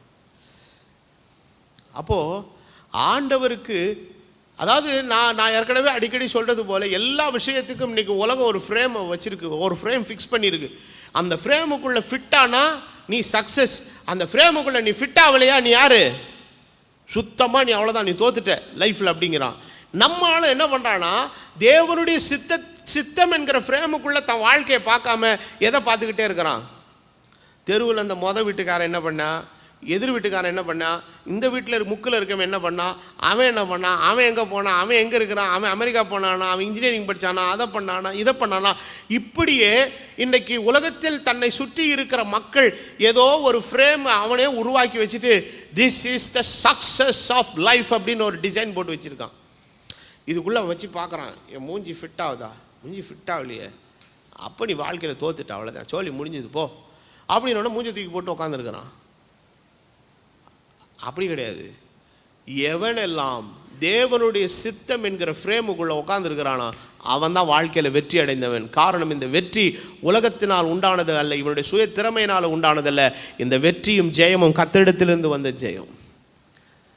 அப்போ இந்த ஒரு நிலைக்குள்ள வரணும்னா முதலாவது இன்றைக்கு என்ன நமக்கு அடிப்படையாக தேவை என்னன்னா, தேவனிடத்தில் விசுவாசம் வேண்டும். அதனால தான் வேதத்தில் ஒரு வசனம் எழுதப்பட்டிருக்கிறது, மனுஷகுமாரன் பூமியிலே வரும்போது எதை காண்பாரோ? விசுவாசத்தை காண்பாரோ. சிலர் இன்னைக்கு இந்த வாக்குத்தத்தங்கள் எல்லாம் எடுத்துக்கிட்டு, பாஸ்டர் இதெல்லாம் எங்கள் தாத்தா பாட்டி காலத்துக்கு செட் ஆகும் பாஸ்டர், இதெல்லாம் எங்கள் பாட்டன் பூட்டன் ஓட்டன் காலத்துக்கெல்லாம் செட் ஆகும், இதெல்லாம் நாங்கள் வாழக்கூடியது நவீன காலம், it is a modern world. இந்த காலத்துக்கும் இந்த கால சூழ்நிலைக்கு இந்த வசனம்லாம் என்ன செய்யவே செய்யாது, ஒத்தே வராதுங்கிற ஒரு நிலைமைக்குள்ள வந்து இன்றைக்கு என்னமோ ஆண்டவருடைய வாக்குத்தத்தங்கள் ஒரு செயலற்றதாகவும் அது செயல்படுவதற்கும் தம்முடைய தனத்திற்கு நன்மை அளிக்கிறதற்கு முடியாததுமான ஒரு நிலையை இவனே உண்டாக்கி வச்சிருக்கிறான். இந்த நிலையை உண்டாக்குறது யார் தெரியுமா? பிசாசானவன். ஸோ ஜனத்தினுடைய மனநிலை எப்படி இருக்குதுன்னா, தே ஆர் வெரி இன்செக்யூர்ட். ஒரு பாதுகாப்பற்ற ஒரு மனோபாலவத்துக்குள்ள மனநிலைக்குள்ள எல்லாரும் வந்துடுறாங்க. ஆனாலும் உண்மையிலே ஹைலி செக்யூர்ட் பீப்புள் யாருன்னு கேட்டிங்கன்னா, கர்த்தர் மேலே விசுவாசம் வைத்திருக்கிறவன். அப்போது இது வந்து ஏதோ ஒரு தாத்தா பாட்டி காலத்தோட, ஏதோ பாட்டங்காலத்தோட பூட்டங்காலத்தோட ஒளிந்து போனதில்லை. வேத வசனம் சொல்லுகிறது, இயேசு கிறிஸ்து நேற்றும் இன்றும் உலகத்தினுடைய கடைசி பரியந்தம் அவர் எப்படிப்பட்டவராயிருக்கிறார்? மாறாதவராயிருக்கிறார். அப்போ நமக்குள்ள ஒரு ஒரு விதமான டென்ஷன் இருந்துகிட்டே இருக்குது. அந்த டென்ஷனை நீங்கள் தயவுசெய்து தூக்கி வெளியில் போட்டிருங்க. வாக்குத்தத்தத்தை உறுதியாக பிடித்துக் கொள்ளுங்கள். அப்போது இன்றைக்கி ஊழியத்தை செய்யக்கூடிய அநேக கூறுகளை நாம் ஏதாவது ஒன்று பண்ணணும் பிரதர், ஏதாவது நீ என்ன பண்ண போகிற? ஒன்றும் பண்ண முடியாது. இதுக்கு முன்னால் இருந்தவங்க என்ன பண்ணாங்க? ஒன்றும் பண்ணலை, அமைதியாக தான் இருந்தாங்க. ஆகவே வேதவசனம் என்ன சொல்லுகிறது? கர்த்தர் அவர் சொல்றார், நான் என் சபையை கட்டுவேன், பாதாளத்தின் வாசல்கள் அதை என்ன செய்யாது? மேற்கொள்ளாது. வாக்குத்தத்தம் ஸ்ட்ராங்கா இருக்குது. அப்ப இந்த வாக்குத்தத்தத்தை பற்றி கொண்டவன் என்ன பண்றா? ஆட்சி மாற்றத்துக்கு ஜெபம் பண்ணுவானா? தேவன் ஏற்படுத்துகிற ஆட்சி வரணும்னு ஜெபம் பண்ணுவானா? ஹலோ, தேவன் ஏற்படுத்துகிற ஆட்சி வர்றதுக்காக தான் ஜெபம் பண்ணுவான். ஆட்சி மாற்றத்துக்காக யாரும் ஜெபம் பண்ண மாட்டாங்க. இப்படி ஜெபம் பண்ணி இதை வந்து கன்ஃபர்மேஷன் பண்ணுறதுக்கு வேற நம்மால் அடிச்சு விட்டாங்க. ஆட்சி மாற்றம் வரப்போகிறது, ஆண்டவர் இவரை தூக்கி எறிய போகிறார், அவரை கொண்டு வர போகிறார். இதுக்காகவே வச்சார் ஒரு ஆப்பு, பெரிய ஆப்பு. இவங்க யாரையெல்லாம் வேணான்னு சொன்னாங்களோ அவளை கொண்டாந்து அழகாக உட்கார வச்சுட்டார். இன்னும் 5 வருஷத்துக்கு உறுதியா நான் தான் உட்கார வச்சிருக்கேன். பூமியின் அதிபதிகளுக்கெல்லாம் ராஜாவாய் இருக்கிற நான், ராஜாக்களுக்கெல்லாம் ராஜாவாய் இருக்கிற நான் உட்கார வச்சிருக்கிறேன். ஐயா, நீ போட்ட ஓட்டுனால அல்ல, உட்கார வச்சிருக்கிறேன். என்ன பண்ண போற நீ அப்படின்னு ஆண்டவர் கிறிஸ்தவங்களை பார்த்து கேள்வி கேட்கிறார். இவன் மண்டே ஜுரிதான், என்ன பண்றது தெரியலையே. அப்போ உன் ஜெபமும் தப்பா போச்சு, நீ அடிச்சு விட்ட தீர்க்க தரிசனமும் தப்பா போச்சு. இப்போ என்ன பண்ணுறாரு? அவர் வந்து அப்படி உட்காந்துக்கிறாரு. நீ என்ன பண்ண முடியும்? ஒன்றும் பண்ண முடியாது. நீ அவர் தான் இருப்பார். ஆனால் உனக்கு எனக்கும் தேவனுடைய பாதுகாப்பின் அரண் அவருடைய வார்த்தையினாலே அருளப்பட்டிருக்கிறது. ஆண்டவர் சொல்லுகிறார், உங்கள் இருதயம் கலங்காதிருப்பதாக. தேவனிடத்தில் என்னவா இருங்கள்? விசுவாசமா. அப்போ இன்றைக்கு சபையினிடத்தில் ஆண்டவர் பார்க்கிற ஒரு வருத்தமான விஷயம் என்னன்னா, கற்பனைகளையும் கை கொள்ளுவதில்லை, தேவன் மீது இருக்கிற எண்ணம் இல்லை. அப்போ இது அவிசுவாசம் பாவத்தில் இன்னைக்கு சபைக்குள் காணப்படுகிற மிகப்பெரிய பாவம் என்ன பாவம் கேட்டீங்கன்னா, அவிசுவாசம் என்கிற பாவம். The greatest sin, the origin of sin is unbelief. Hello, இருக்கீங்களா? அவிசுவாசம் தான் என்னது? பாவத்திலே பெரிய பாவம் அதுதான். குடிக்கிறது, வெறிக்கிறது அதெல்லாம் இல்லை. அது these are all the attributes of sin, பாவத்தினுடைய விளைவுகள். ஆனால் உண்மையான பாவம் என்னதுன்னா, தேவன் மீதும் அவருடைய வார்த்தையின் மீதும் அவருடைய கற்பனைகள் மீதும் நாம் வைத்திருக்கிற அந்த அவிசுவாசம் தான் என்னது? பாவத்தினுடைய மூலம். அப்போ சபைக்குள்ள இன்னைக்கு காணப்படுற ஒரு பெரிய பாவம் என்னன்னா, எதை பிசாசு கொஞ்சம் கொஞ்சமாக எடுத்துகிட்டே வரான்? தேவன் மீது வைத்திருக்கிற விசுவாசத்தை. அப்போ ஜனங்க இன்னைக்கு என்ன ஆயிட்டாங்கன்னா, இன்னைக்கு உலகத்தினுடைய சூழ்நிலைகளை வைத்து தங்கள் எதிர்காலத்தையும் தங்களுடைய எதிர்கால சூழ்நிலையையும் அவர்கள் தீர்மானித்து அதற்கேற்றபடி அவர்கள் நம்பிக்கை வைக்கிற அளவுக்கு இன்னைக்கு ஆரம்பிச்சாங்க. இதெல்லாம் இருந்தால் தான் பிரதர் we can survive, இதெல்லாம் இருந்தால் தான் we can live, இதெல்லாம் இருந்தால் தான் நாம் வாழ முடியும் அப்படிங்கிற நிலைமைக்குள்ள மனுஷன் போயிட்டான். ஆனால் ஆண்டவர் வருத்தத்தோடு கேட்கிறார், நான் உனக்கு அருளின வாக்குத்தத்தம் எங்கே? உனக்கு சமாதானம் அருளும்படி, உன்னை இந்த பூமியிலே சமாதானத்தோடு வைத்திருக்கும்படி, கலங்காதபடி, பயப்படாதபடி, திகிலாடுபடி, வாழாதபடி இருப்பதற்கு நான் அளித்த வாக்குத்தத்தங்கள் எங்கே? அதன் மீது இருக்கிற விசுவாசம் எங்கே? ஆண்டவர் சொன்னார், மனுஷகுமாரன் பூமியில வரும்போது எதை காண்பாரோ? விசுவாசத்தை காண்பாரோ? ஆண்டவர் சொல்லுகிறார், சமாதானத்தை உங்களுக்கு வைத்து போகிறேன், என்னுடைய சமாதானத்தை உங்களுக்கு வைத்து போகிறேன். அப்போ இப்படிப்பட்ட ஒரு பதஷ்டமான சூழ்நிலை நடுவில் ஒரு டுபாக்கு ஒரு சமாதானம் ஒன்று வர ட்ரை பண்ணிட்டு இருக்குது. என்ன சமாதானம்? ஒரு போலித்தனமான ஒரு சமாதானம். அந்த போலித்தனமான சமாதானத்தை யார் கொண்டு வர ட்ரை பண்ணிட்டு இருக்கிறா? அந்தி கிறிஸ்து கொண்டு வர ட்ரை பண்ணிட்டு இருக்கிறான். அதை நோக்கி இன்னைக்கு உலகம் ரொம்ப வேகமாக போகுது. ஒரு காலத்தில் வரும்போது, அப்பா இந்த மாதிரி ஒரு ஆள் வர்றதுக்காக தானே நம்ம என்ன பண்ணிட்டு இருந்தோம்? எதிர்பார்த்துட்டு இருந்தோம். அப்போஸ்தலனாகிய பவுல் அந்த போலித்தனமான சமாதானத்தை தருகிறவனை பற்றி என்ன சொல்றாருங்கிறத நம்ம வேதத்தில் நம்ம வாசிப்போம். 2 தெசலோனிக்கேயர் 2வது அதிகாரம்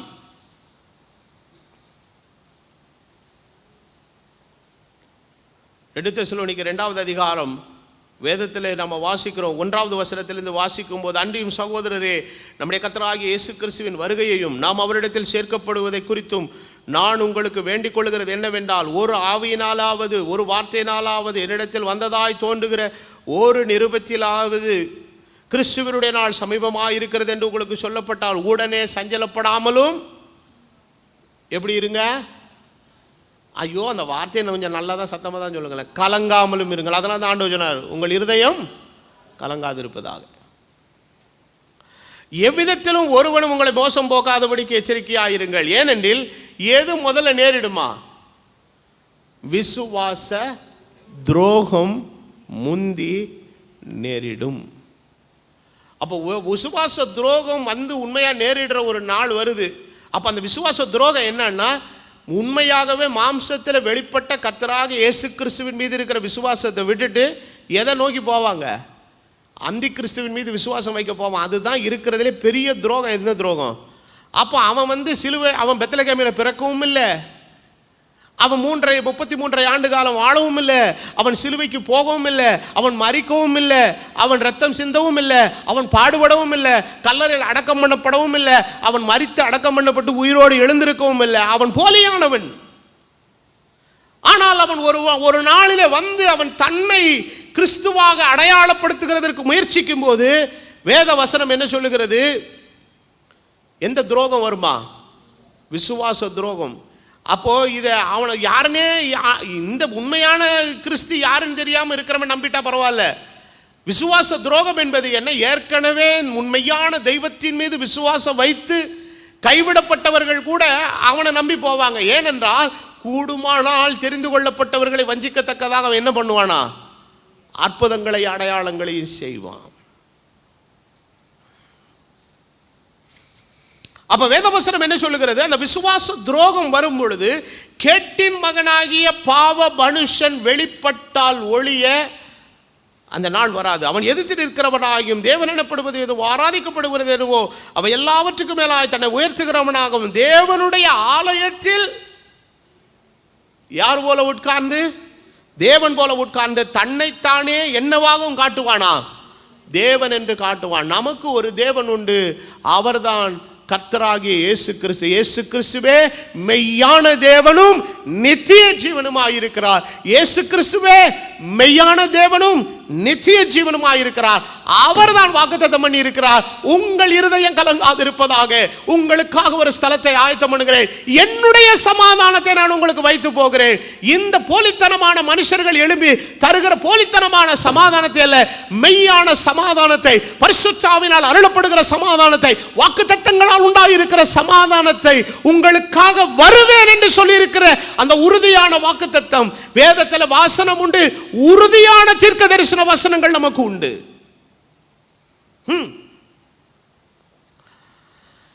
ஆனால் வேத வசனம் சொல்லுகிறது, அவன் எப்போதான் வெளிப்படுவான்? தன் காலத்தில் வெளிப்படுவான். அக்கிரமத்தின் ரகசியம் இப்பொழுதே என்ன பண்ண ஆரம்பிச்சிருச்சு? கிரியை செய்ய ஆரம்பிக்கிறது. ஆனால் அது தடை செய்கிறவன் நீக்கப்படுகிறதுக்கு முன்பதாக அது வெளிப்படாது. நீக்கப்படும் போது அந்த அக்கிரமக்காரன் வெளிப்படுவான்.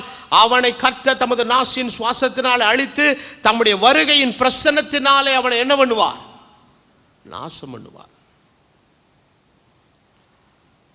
வேதத்திலே தொடர்ந்து நம்ம வாசிக்கிறோம், அந்த அக்கிரமக்காரனுடைய வருகை சாத்தானுடைய செயலின்படி சகல வல்லமை, அடையாளம், பொய்யான அற்புதம். எல்லாரும் சொல்லுங்க, வல்லமை, அடையாளம், பொய்யான அற்புதம். ஆனால் கெட்டு போகிறவர்களுக்குள்ளே உருப்புறதற்கு ஒரு குரூப் இருந்தா இன்னொரு குரூப் என்ன குரூப்? கெட்டு போகிற குரூப். கெட்டு போகிறவர்களுக்குள்ளே அநீதியினால் உண்டாகும் சகலவித வஞ்சகத்தோடு, வித் ஆல் டிசெப்ஷன்ஸ். அதாவது டிசெப்ஷன் என்று என்ன சொன்னா, இதை நீங்க தப்புன்னு என்ன பண்ண முடியாதுங்க, ஐடென்டிஃபை பண்ணவே முடியாது, அந்த அளவுக்கு மோசமா இருக்கும். எதனால ஆகுன்னு கேட்டீங்கன்னா, ரட்சிக்கப்படுகிறதற்கு ஏதுவாய் சத்தியத்தின் மேல் உள்ள அன்பை அங்கீகரியாமல். அதனால தான் ஆண்டவர் 14வது வசனத்தில் சொல்றாரு, என் கற்பனைகளை கைக்கொள்ளு, என்னிடத்தில் என்ன உள்ளவனா இருக்கிறான்? அன்புள்ளவனாய் இருக்கிறான். பரிசுத்தாவியாகிய தேற்றலவாளனாகிய நான் அவனிடத்தில் வந்து அவனுக்கு வேண்டிய காரியங்களை நான் நினைப்பூட்டுவேன், தேற்றுவேன், ஆறுதல் படுத்துவேன், என்னுடைய சமாதானம் அவனுக்குள்ளா இருக்கு என்று கர்த்தர் சொல்லுகிறார். இந்த அன்பை எவன் எடுத்துக்கொள்ளுகிறானோ, அந்த அன்பை எவன் செலுத்தாமல் தேவனுடைய கற்பனைகளை மீது நம்பிக்கை உடையவனாய் இருந்து ஆண்டவர் மீது வைத்திருக்கிற அந்த மெய்யான அன்பிலிருந்து அவன் தூரமாகிறானோ, இந்த கூட்டம் எல்லாம் கெட்டு போகிற கூட்டம் இதெல்லாம் எதில் போய் மாட்டோம்? இந்த பொய்யான வஞ்சகத்துக்குள்ளே இருக்கிற அந்த நிலைக்குள்ளே போய் மாட்டோம். ஆகையால் விசுவாசியாமல் அநீதியில் பிரியப்படுகிற யாவரும் ஆக்கினைக்குள்ளாகும்படி அவர்கள் பொய்யை விசுவாசிக்கத்தக்கதாக எதை அனுப்புவார்? கொடிய வஞ்சகத்தை தேவன் அவர்களுக்குள்ளே அனுப்புவார். வேதத்தில் எழுதப்பட்டிருக்கிறது, அவர்கள் சமாதானம் சமாதானம் சொல்லிக்கிட்டே இருப்பான். என்ன சொல்லுவானா? ஊர் உள்ள பார்த்தீங்கன்னா வால் போஸ்ட் அடிச்சுடுவோம், நமக்கு சமாதானம் சமாதானம். டிவி மீடியாவை திறந்தீங்கன்னா, நியூஸ் பேப்பரை திறந்தீங்கன்னா, we are living in a most peaceful life. இந்த சமாதானத்தின் காலங்களுக்காக தானே நம்ம எதிர்பார்த்து கொண்டிருந்தோம் அப்படின்னு உலகமே அந்த போலித்தனமான சமாதானத்துக்குள்ள ஏமாந்து வஞ்சிக்கப்பட்டு உட்கார்ந்துருக்கிற நிலைமையில வேதம் சொல்லுகிறது, கற்பவதியானவளுக்கு பிரசவ வேதனை வருகிறது போல அழிவு எப்படி வரும்? சடுதியாய் வரும். அன்னைக்கு தான் தெரியும் மெய்யான. ஆனால் அந்த அழிவு வந்து சடுதியாய் வந்து அந்த போலித்தனமான சூழ்நிலைகளுக்குள்ளே ஜனங்கள் வஞ்சிக்கப்பட்டு மாண்டு போகிறதுக்கு முன்பதாக அவருடைய கற்பனைகளை கை கொண்டு அவரிடத்தில் அன்பாய் இருக்கிறவர்களை தேவன் சமாதானத்தோடு வாழச் செய்து தமது வருகையின் பிரசன்னத்திலே தேவன் அவர்களை தம்முடைய பிரசன்னத்தில் ஆண்டவர் கொண்டு போறாரு. அவர்கள் எல்லாரும் அவர் இருக்கிற இடத்தில் அவரோடு கூட இருப்பார்கள். நீ தொட முடியுமா? நீ கிட்ட கூட நீ வர முடியாது. ஆண்டவர் சொல்லுகிறார், அவர்கள் என் கையில் இருக்கிறபடியால் ஒருவனும் அவர்கள் என்ன செய்யறதில்லை, பறித்து கொள்ளது. இந்த நம்ம வந்து எங்கேருந்து வந்தோம் தெரியுங்களா? நம்ம ஆண்டவருடைய சிந்தையில் இருந்தவர்கள். ஆண்டவருடைய சிந்தையில் இருந்ததனுடைய அடிப்படையில் தான் தாயின் கற்பத்தில் உருவானோம். தாயின் கற்பத்தில் உருவானதுனால தான் அந்த பூமியில் பிறந்தோம். பிறந்த நாளிலிருந்து கர்த்தருடைய கண்கள் நம்ம மீது என்ன செய்யப்பட்டிருக்கிறது, வைக்கப்பட்டிருக்கிறது. அவருடைய கவனிப்பு, அவருடைய பராமரிப்பு, அவருடைய ஆதரவு, அவருடைய தயவு, அவருடைய கிருபை நம்மை தாங்கி கொண்டிருக்கிறது. இந்த பூமியில் நம்ம உயிரோடு இருந்தாலும் சரி, மரித்தவர்களாக இருந்தாலும் சரி, நாம் மரித்தாலும் கிறிஸ்துவுக்குள்ளாக மரிக்கிறோம். உயிரோடு இருக்கிறவர்களாக இருந்தாலும் கிறிஸ்துவுக்குள்ளாக வாழ்ந்து கொண்டிருக்கிறோம். ஆனால் தேவனுடைய பிரசன்னம் ஒரு நாளிலே வரும் பொழுது, ஆண்டவருடைய வருகை நாளிலே கிறிஸ்துவுக்குள் மரித்தவர்கள் முதலாவது எழுந்திருப்பார்கள். பின்பு உயிரோடு இருக்கிற நாமும் என்ன செய்வோம், எழுந்திருந்து எங்க இருந்து புறப்பட்டு வந்தோமா அந்த இடத்துக்கே நாம் என்ன செய்வோம், போய் சேருவோம். ஆண்டவர் சொல்றாரு, முடிச்சா தொட்டு பாடுறாங்கிறாரு. அதனால தான் ஆண்டவர் சொன்னார், இதை நீ பயப்படாத, உன் சரீரத்தை கொல்ல வல்லவனுக்கு தயவு செய்து என்ன செய்யாத, பயப்படாத. ஏன்னா அவன் ஒன்றுமே கிடையாது. ஏன் சித்தம் இல்லாமல் உன் தலையில் இருக்கிற முடி கூட கீழே விழுவுறதில்லை. ஒரு காசுக்கு 2 அடைக்கலான் குருவி வாங்குவார், ஒரு குருவி கூட என்ன செய்யறதில்ல, கீழே விழுகிறதில்ல. அப்போ அடைக்கலான் குருவிக்கு ஆண்டவர் அவ்வளோ பெரிய அஷூரன்ஸ் கொடுத்துருந்தானா, நம்முடைய ரத்தத்தினால மீட்கப்பட்ட உங்களுக்கு எனக்கு எவ்வளோ பெரிய பாதுகாப்பை தேவன் கொடுத்திருக்கிறார். ஆகவே தான் கர்த்தர் சொல்லுகிறார், உங்கள் இருதயம் கலங்காதிருப்பதாக, பயப்படாமல் இருப்பதாக, தேவனிடத்தில் விசுவாசமாயிருங்க. அப்போ இந்த கடைசி மணி நேரத்தில் we have to become more stronger and stronger in the midst of all this crisis. இந்த குழப்பமும் அசௌகரியமான இந்த கால சூழ்நிலையிலே நம்முடைய நம்பிக்கையும் விசுவாசமும் தேவனுடைய வார்த்தையில், அவருடைய வாக்குத்தத்தங்களிலே இன்றைக்கு ஆழமாய் ஊன்றி செல்லும் போது எதை குறித்தும் கவலைப்படுறதில்ல. இதை நன்கு பிரசங்கித்த அப்போஸ்தலனே சொல்றான், நான் எதை குறித்தும் கவலைப்படேன், என் பிராணனை கூட நான் என்ன என்றதில்லை, அருமையாக என்றதில்லை. காரணம், என்னை அழைத்த தேவன் என்னோடு கூட இருக்கிறார். எதை பற்றி நான் பயப்படுறதில்லைங்கிறான். அப்போ இந்த சூழ்நிலையிலே நாம் கடந்து போகிற இந்த வாழ்க்கையில் நம்மளை இன்னைக்கு ஃபுல்லாக நம்மளை நியூஸ் ஃபுல்லாக டென்ஷன்லேயே வச்சுருக்குது. பள்ளிக்கூட மாணவர்களிலிருந்து கல்லூரி மாணவர்களிலிருந்து கல்யாணம் பண்ணணும்னு ஆசைப்படுறவனு கூட பண்ணலாமா வேணாமான்னு யோசிக்கிறான். கல்யாணம் அரேஞ்ச் பண்ணாமல் கார்டு அடிக்கலாமா வேணாமான்னு யோசிக்கிறான். ஏன்னா கார்டெல்லாம் அடிச்சிட்டான், கல்யாணம் பண்ண முடியுமான்றது தெரியல. அந்த கல்யாணத்துக்கு 400 பேருக்கு பத்திரிக்கை கொடுத்துருக்குறான். அன்றைக்கி முந்தின நாள் 10 பேர் தான் வரணும்னு சொல்லிட்டான்னா ஒன்றும் பண்ண முடியாது. எதற்கு உத்தரவாதம் இல்லை. அப்போ ஜனங்கள் பயந்து பயந்து பயந்து பயந்து ஒவ்வொரு நாளும் அவன் இந்த ரோபாட்டை ஸ்டெப் எடுத்து வச்ச மாதிரி போயிட்டு இருக்கிறான். ஒரு ஃப்ரீ வாக் யாருக்கிட்டையுமே இல்லை, ஒரு ஃப்ரீ மூமெண்ட் ஆஃப் லைஃப் யாருக்கிட்டையுமே இல்லை. ஆனால் இந்த சூழ்நிலையின் மத்தியிலே தேவன் தமது ஜனத்தை தம்முடைய கரத்தில் வைத்து தேவன் பாதுகாக்கிறார். கோழி தன் குஞ்சுகளை தம்முடைய செட்டைகளுக்குள்ளே மறைத்து கொள்ளும் வண்ணமாய், கழுகு தன் குஞ்சுகளை தன் செட்டைகளுக்கு மேலே வைத்து பாதுகாக்கிற வண்ணமாய் கர்த்தர் தமது ஜனத்தை இது முதல் அவர் பாதுகாத்து கொண்டிருக்கிறார். ஆகவே தான் வேதவசனம் சொல்லுகிறது, உன்னுடைய இருதயம் கலங்காதிருப்பதாக. காரணம், தேற்றரவாளனாயிருக்கிற பரிசுத்த ஆவியானவர் நம்மோடு இருந்து நமக்கு யாவையும் நினைப்பூட்டுகிறவர். அவர் அளித்திருக்கிற சமாதானம் ஒரு காலம் நம்ம விட்டு என்ன செய்யாது, எடுக்கப்படாது. ஆனால் இன்றைக்கு போலியான சமாதானத்தை தேடி இன்றைக்கு அந்தி கிறிஸ்துவினுடைய இயக்கங்கள் எல்லாம் இன்றைக்கு வேகமாய் செயல்பட்டு கொண்டிருக்கிறது. வேதவசனம் சொல்லுகிறது, வெளிப்படுத்துகிற விசேஷம் 17வது அதிகாரத்தின் 17வது வசனம் சொல்லுகிறது, தேவன் தம்முடைய வார்த்தைகள் நிறைவேறும் அளவும் அவர்கள் தமது யோசனை நிறைவேற்றுகிறதற்கு ஒரே யோசனை உள்ளவர்களாயிருந்து தங்கள் ராஜ்யத்தை மிருகத்திற்கு கொடுக்கவும் அவர்களுடைய இருதயங்களை என்ன செய்தார், ஏவினார். இன்னைக்கு ஆண்டவர் அவங்களை எல்லாரும் ஒன்று சேர்த்துக்கிட்டு இருக்கிறாரு. நீங்கள் எல்லாம் அந்தி கிறிஸ்து பின்னாடி போங்களா. இதன் மத்தியிலே கர்த்தர் தமது ஜனத்தை தமது ஆவியினாலே தமது வார்த்தையினாலே ஒன்று சேர்த்து கொண்டிருக்கிறார். நம் மத்தியிலே தேவன் வாசம் பண்ணுகிறார். அவர் அளித்திருக்கிற சமாதானம் நம்மை விட்டு ஒரு காலம் எடுபடாது. we are serving a certain God in this uncertainty. நிச்சயமில்லாத இந்த காலத்திலே ஒரு நிச்சயமுள்ள தெய்வத்தை ஆராதிக்கிறோம். அவர் நிச்சயமானவர், அவருடைய வார்த்தை நிச்சயமானது, அவர் செய்வேன் என்று சொன்னவைகள் நிச்சயமானது, வருவேன் என்று சொன்னது நிச்சயமானது, வருவேன் என்று சொன்னவர் நிச்சயமாய் வருவார். ஒரு அன்பிரடிக்டபிளா யூகிக்க முடியாத ஒரு தெய்வத்தை அல்ல. அவர் சொன்ன காரியங்கள் எல்லாம் இன்றைக்கு நம்முடைய கண்களுக்கு முன்பதாக பிரத்யட்சமாய் நிறைவேறி கொடுக்குது. 5 வருஷமோ 6 வருஷமோ அதுக்கு மேலெல்லாம் ரொம்ப தாண்டாது. ஏனென்றால் வரவேண்டியவன் சீக்கிரமாய் வருகிறதற்காய் உலகம் வேகமாய் ஆயத்தப்பட்டு கொண்டிருக்கிறது. இப்போ இந்த பேண்டமிக்கு ஏன் ஆண்டவர் குளோபலாக அலோவ் பண்ணார் தெரியுங்களா? இது எல்லா இடத்தையும் தேசத்தையும் அட்டாக் பண்ணதுனால இப்போ என்ன பண்ணுவான்னு கேட்டிங்கன்னா, எல்லா தேசங்களும் ஒரு காமன் அக்ரிமெண்ட்டுக்குள்ளே சில விஷயங்களில் வருவான். நான் சொல்றது புரியுதா புரியலையா? they all will come to the common agreement.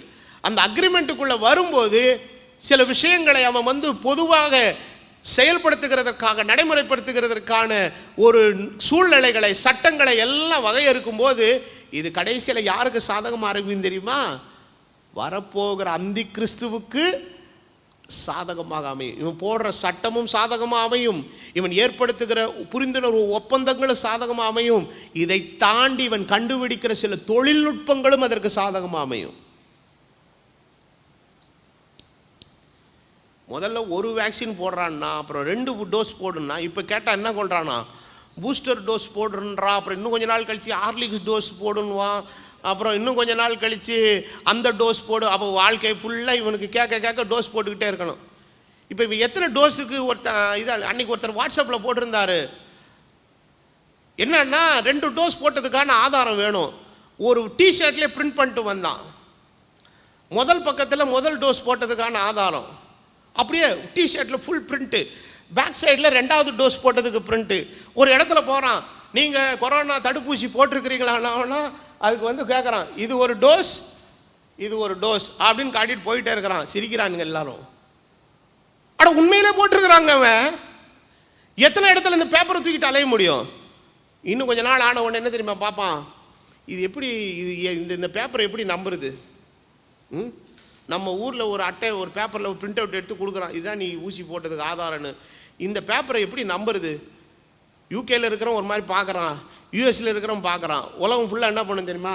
இது ஏன் உனக்குள்ள எனக்குள்ள, நான் கொடுக்குற ஐடியா நீ நம்ப மாட்டேன், நான் கொடுக்குற ஐடியா நீ நம்ப மாட்டேன், நீ கொடுக்குற ஐடியா நான் நம்ப மாட்டேன். அதனால் நம்ம என்ன பண்ணலாம், we all bring a common ID. வருதாலன்னு வேடிக்கை பாருங்க.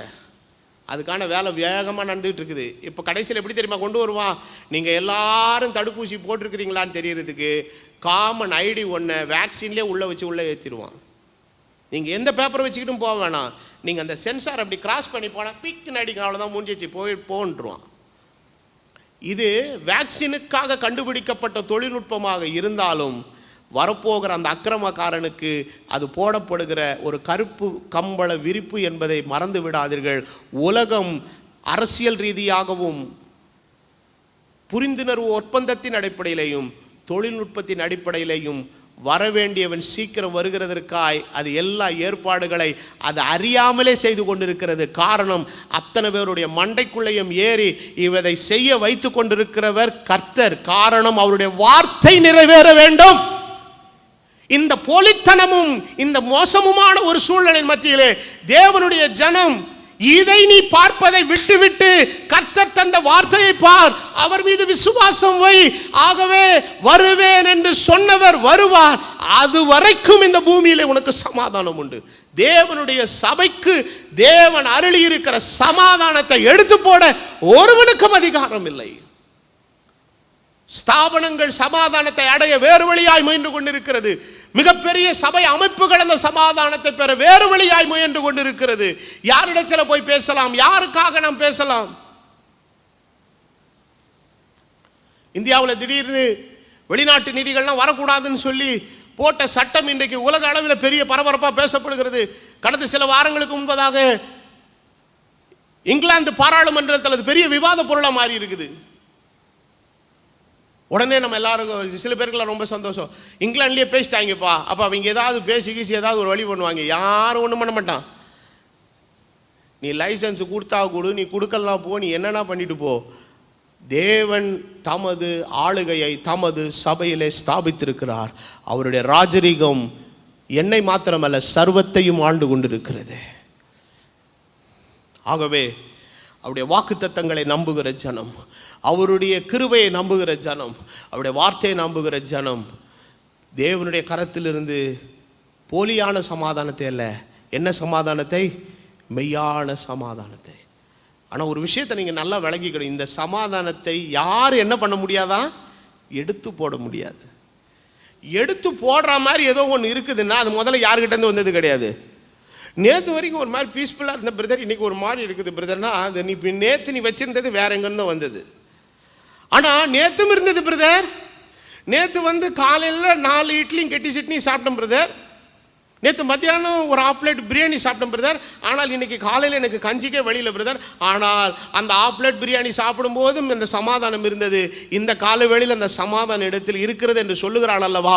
இதற்கு காரணம் என்னவென்றால் அந்த சமாதானம் எங்கே இருந்து வந்தது? நீ சாப்பிட்ட சாப்பாட்டில் இல்லை, அது கர்த்தரிடத்தில் இருந்து வந்த சமாதானம்.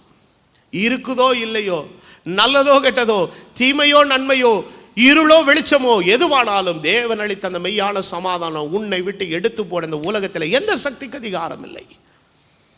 Hold on that peace. அந்த சமாதானத்தை பிடித்துக்கொள்.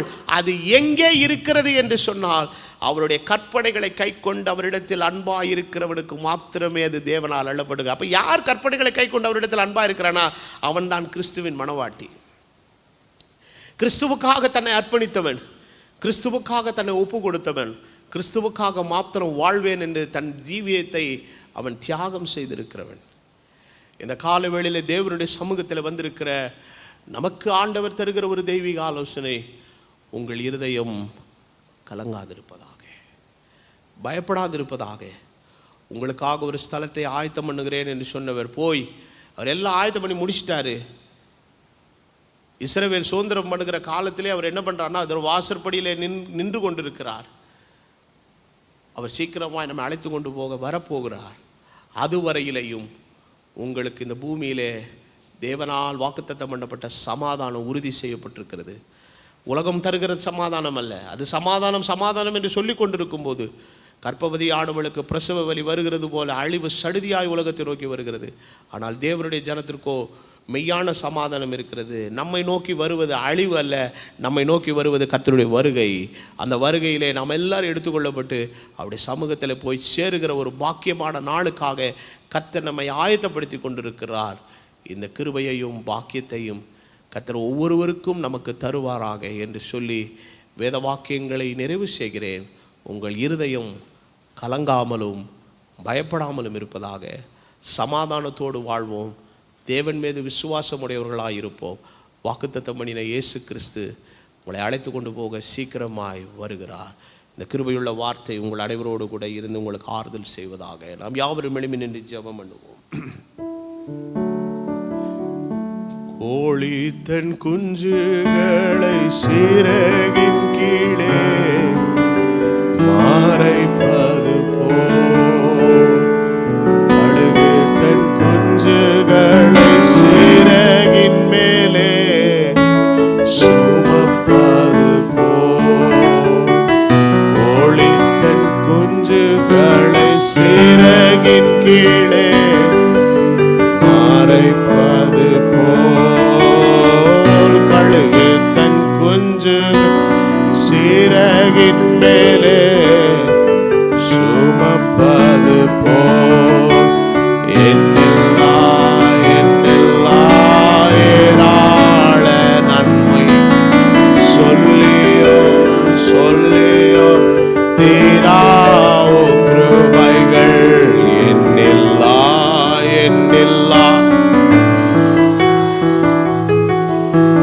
சொல்லியும் சொல்லியும் தீராவும் கிருபை.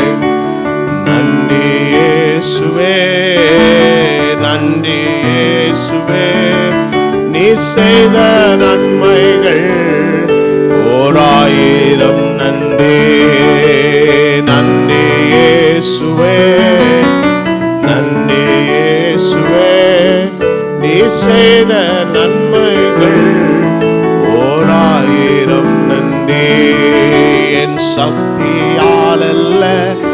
கையின் பலத்தாலல்ல, உந்தாய வல்லவோ என்னை நடத்தியது. என் சக்தியாலல்ல, கையின் பலத்தாலல்ல, உந்தாய வல்லவோ என்னை நடத்தியது. நிற்கிறேன் கிருபையால், கிருபையால், தேவ கிருபையால் நடத்தும் தயவால், தயவால், நித்திய தயவால்.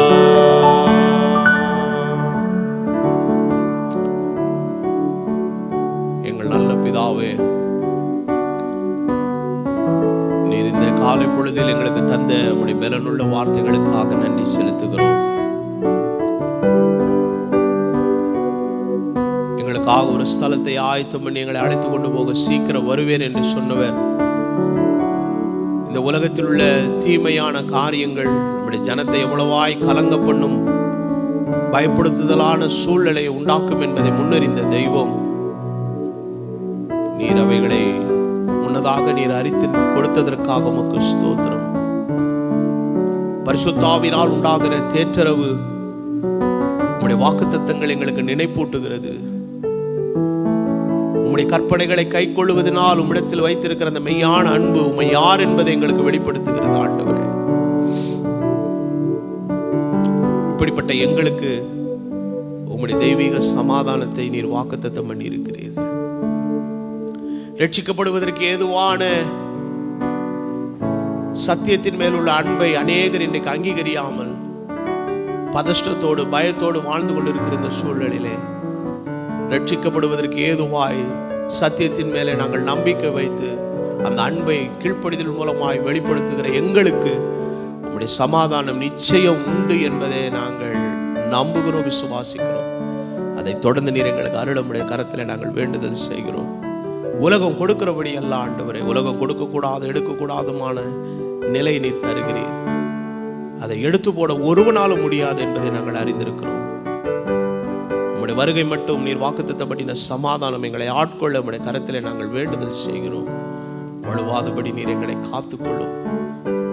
குடும்ப சூழ்நிலைகளாலே, பிரச்சனைகளாலே, இப்பொழுது இருக்கக்கூடிய காரியங்களாலே, பொருளாதார சூழ்நிலையினாலே, பலவிதமான நிலையிலே பயப்படுகிற மக்கள் ஒவ்வொருவருக்கும் கர்த்தர் இந்த தைரியத்தை நீர் அருளி தேவன் மேல விசுவாசம் வைக்க நீர் கிருபை செய்யும். நீர் வாக்குத்தத்தம் பண்ணினவர், உம்முடைய ஜனத்தை நீர் ஒரு காலம் கைவிட மாட்டீர், எந்த சூழ்நிலையிலும் கைவிட மாட்டீர், எந்த நேரத்திலும் கைவிட மாட்டீர். அந்த நம்பிக்கையின் தைரியத்தை உம்முடைய பிள்ளைகளுக்கு அருளும்படி நாங்கள் ஜெபிக்கிறோம். வலுவாதபடி உம்முடைய ஜனத்தை நீர் பாதுகாத்துக் கொள்ளும். வேண்டிய எல்லா நன்மைகளை கிருபைகளை அளித்து நீர் காத்து வழிநடத்த ஜெபிக்கிறேன். கனமும் துதியும் மகிமையும் ஒருவருக்கே ஏறெடுக்கிறேன். கர்த்தராகிய இயேசு கிறிஸ்துவின் விலையேற பெற்ற நாமத்தில் வேண்டுதல் செய்கிறேன். ஆமென். ஆவியும் மணவாட்டியும் வா என்கிறார்கள், கேட்கிற நாமும் வா என்போமாக. மாரநாதா இயேசுவே வாரும், மாரநாதா இயேசுவே வாரும், மாரநாதா இயேசுவே வாரும், மாரநாதா இயேசுவே வாரும், மாரநாதா இயேசுவே வாரும். நம்முடைய கர்த்தராகிய இயேசு கிறிஸ்துவினாலே ஜெயம் கொடுக்கிற தேவனுக்கு ஸ்தோத்திரம் உண்டாவதாக. ஆமென். கர்த்தர் உங்கள் அனைவரையும் அளவில்லாமல் ஆசீர்வதிப்பாராக. இன்று மாலை 7 மணிக்கு ஆன்லைனில் உங்களோடு கூட சந்திக்கிறேன். இந்த மாலை நடக்கிற இறுதி கூட்டத்திலே நீங்கள் எல்லாரும் கலந்து கொண்டு தேவ வார்த்தையை பெற்று ஆசீர்வதிக்கப்பட கர்த்தர் உங்கள் ஒவ்வொருவருக்கு கிருபை நல்குவாராக என்று சொல்லி உங்கள் அனைவரோடு இருந்து விடைபெறுகிறேன். கர்த்தர் உங்களை ஆசீர்வதிப்பாராக.